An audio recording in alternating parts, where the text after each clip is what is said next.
nunca sentiu aí uma rouquidão, uma garganta um pouco estranha, não é mesmo? Só que nem sempre esse é um sintoma corriqueiro. A rouquidão pode sim ser sinal de que algo mais grave está acontecendo, até mesmo câncer de garganta.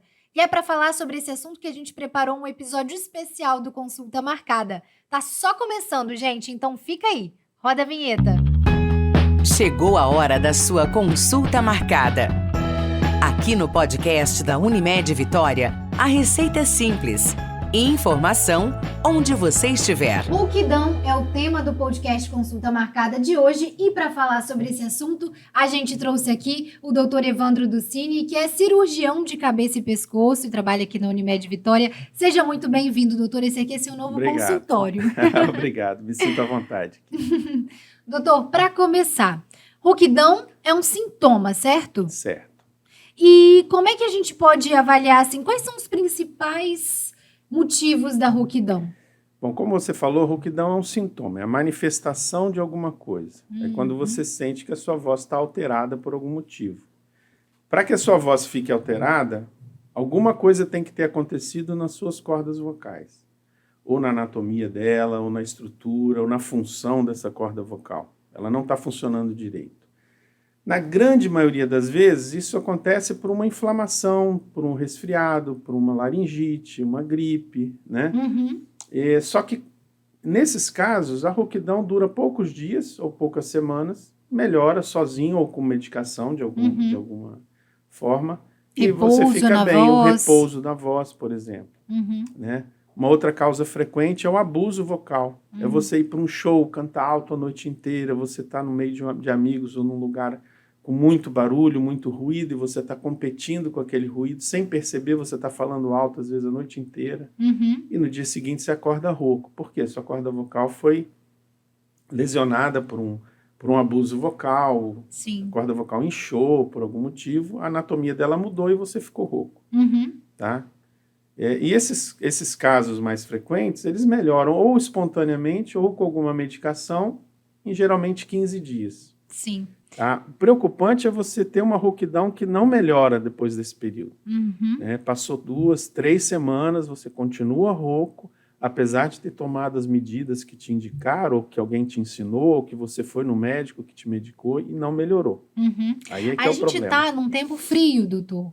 Inverno chegou, normalmente as pessoas ficam muito roucas com sintomas gripais mesmo. Isso. Mesmo nesse período mais frio e tudo mais, a rouquidão tem um período que ela é normal ainda ou ela pode ficar por mais tempo? Não, a regra é a mesma.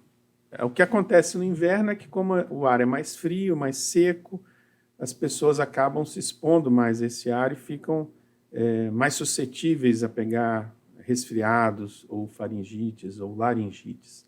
É mais por causa da temperatura. Sim. Mas a regra é a mesma, né? Não seja no verão, no inverno, o que for. Se a rouquidão está persistindo, é que ela deve ser preocupante. E aí Por quê, doutor? Porque isso é sinal de que não é uma doença aguda que você está tendo, é alguma doença crônica. Pode ser um pólipo, pode ser um nódulo, mas também pode ser até um pré-câncer ou um câncer começando na corda vocal.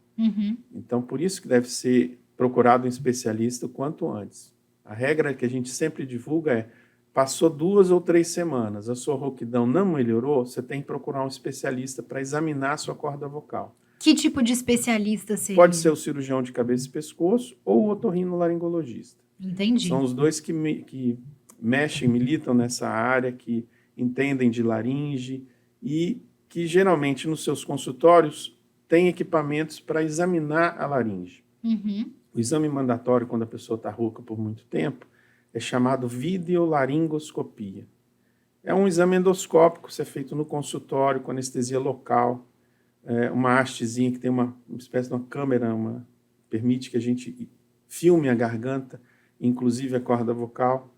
E aí nessa filmagem você vê o que está acontecendo com a corda vocal. Está só inchada, está inflamada, tem uma lesão, essa lesão é perigosa, não é? E daí você vai tomar a conduta de acordo com o diagnóstico que esse exame vai te ajudar a chegar. Entendeu? Doutor, aproveitando que a gente está no Julho Verde, onde a gente aproveita para conscientizar a população sobre os cânceres de cabeça e de pescoço, O senhor citou aí o câncer na garganta, Isso. né? Essa seria a doença mais grave que pode ter como sintoma rouquidão? Sem dúvida que sim, tá?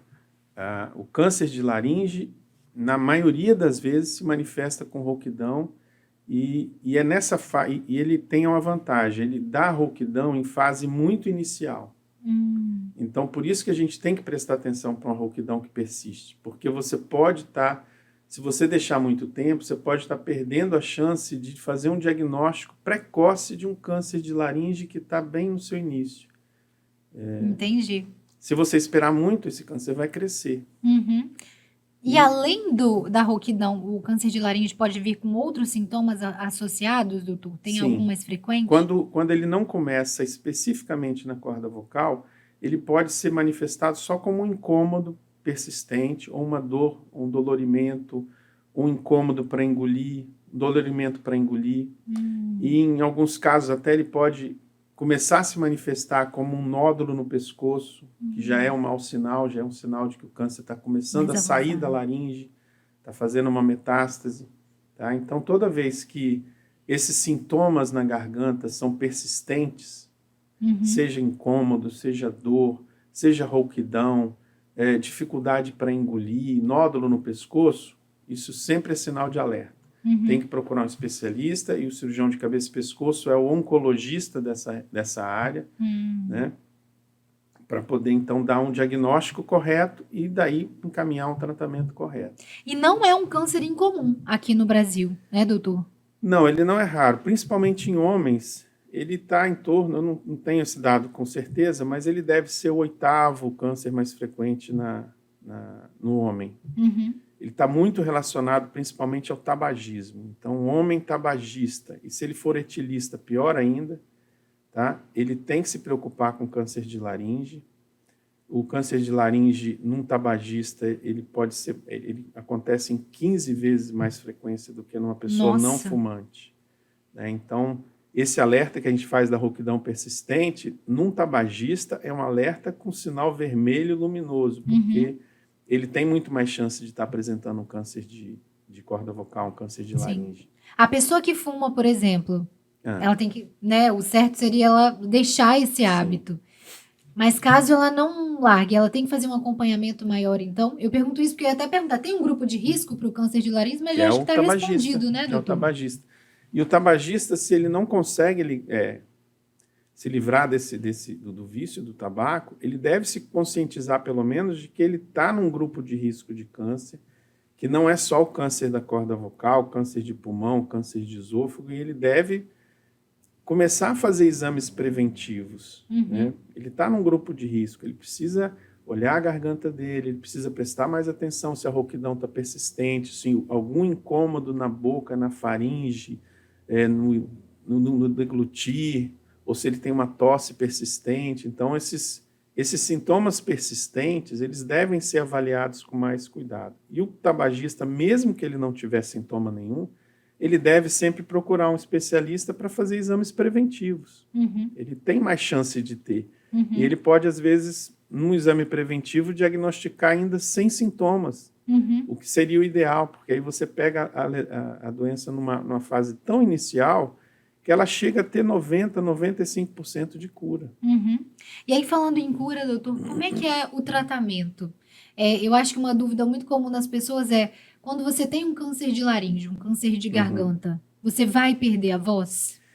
Depende do estágio em que você fez o diagnóstico. Então, se você fez um diagnóstico ainda sem sintomas ou com sintomas mínimos, com uma rouquidão pequena e descobrir um câncer ainda na sua fase muito inicial, você pode fazer geralmente o tratamento é cirúrgico e ele é mais conservador, ele lesa pouco os tecidos normais, fica uma cicatriz talvez no local, mas você não chega a perder a voz. No máximo você tem uma alteração, uma rouquidão ainda por causa da cicatriz. No entanto, se ele fizer um diagnóstico mais tardio, ele pode ter que fazer uma cirurgia que tira uma grande parte da laringe, ou uma corda vocal inteira. Isso ele vai persistir com sequelas que geralmente são a rouquidão. Se for ainda mais avançado, ele pode chegar a perder a laringe toda e ter que passar a respirar por um orifício no pescoço que é chamado de traqueostomia. Uhum. Então, num primeiro momento, ele perde a voz, se ele tiver um câncer um pouco mais avançado. Sim. Existem hoje métodos de reabilitação desses pacientes. Paciente que perdeu a laringe, que perdeu a voz, ele pode, com auxílio de uma equipe de reabilitação, com fonoaudiólogo, cirurgião de cabeça e pescoço, existem métodos para reabilitar a voz de outras maneiras, né? Voz esofágica, que é aprender a mexer com ar na faringe, na garganta, para produzir sons e produzir voz. Laringofone, que é um aparelho que a pessoa encosta na pele e emite um som um pouco mais robótico, mecânico, mas que dá para comunicar bem. Próteses fonatórias, que são cirurgias que colocam próteses entre a traqueia e o esôfago e permite que a pessoa volte a falar. Quer dizer, então... dá uma autonomia para a pessoa, dá uma né, esperança de uma reabilitação, dele voltar a falar, voltar a se comunicar. Mas tudo está ligado ao diagnóstico precoce. Quanto mais precoce, melhor a chance de cura, menores sequelas, menor a chance dele perder a voz. Doutor, quando a gente fala de câncer de cabeça e pescoço, a gente não está falando só do câncer de laringe, né? Não. São vários outros tipos de cânceres. Quais são eles, por exemplo, os mais comuns? Câncer de cabeça e pescoço são aqueles que acometem a face, pode ser a pele da face, a boca, a garganta, que a gente chama tecnicamente de faringe, a laringe, que é onde estão as cordas vocais, a tireoide, que está aqui no pescoço, ou qualquer outra área do pescoço. Né? Então, essa região da cabeça e pescoço, ela apresenta vários tipos de câncer comuns. Em conjunto, a gente chama de câncer de cabeça e pescoço. Entendi. Tá? E a gente está chegando agora no final do podcast, a gente falou sobre rouquidão, falou sobre o que pode estar por trás dessa rouquidão. Certo. Então, eu queria que, para encerrar, o senhor deixasse um recado para as pessoas do que elas precisam sair daqui sabendo, doutor. Bom, o câncer de cabeça e pescoço é um câncer frequente. Nós estamos nesse mês de julho com a campanha chamada Julho Verde. Já tem 9 anos que essa campanha acontece e é uma campanha para conscientização das pessoas sobre a presença do câncer de cabeça e pescoço, que é bem frequente, principalmente em homens. Para vocês terem ideia, o câncer de boca ele é o 3º, 4º mais frequente nos homens. O câncer de tireoide é o 5º mais frequente em mulheres.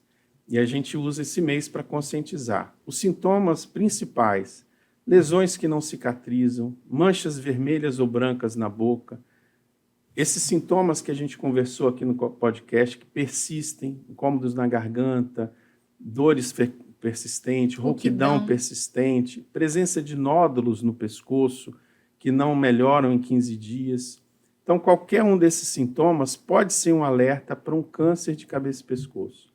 E o paciente tem que procurar um especialista se ele notar que ele tem esses sintomas e, principalmente, se eles estão durando mais do que 15 ou 20 dias. Doutor Evandro, muito obrigada pela sua participação aqui no Consulta Marcada. A gente volta semana que vem com mais um episódio do nosso podcast. E se você tem alguma sugestão de tema, quer saber mais para cuidar melhor da sua saúde, manda um e-mail para a gente com a sua sugestão. O nosso e-mail é o consultamarcada@unimedvx.com.br. Até lá então, gente! Essa foi a sua Consulta Marcada. Te esperamos no próximo episódio. Unimed Vitória.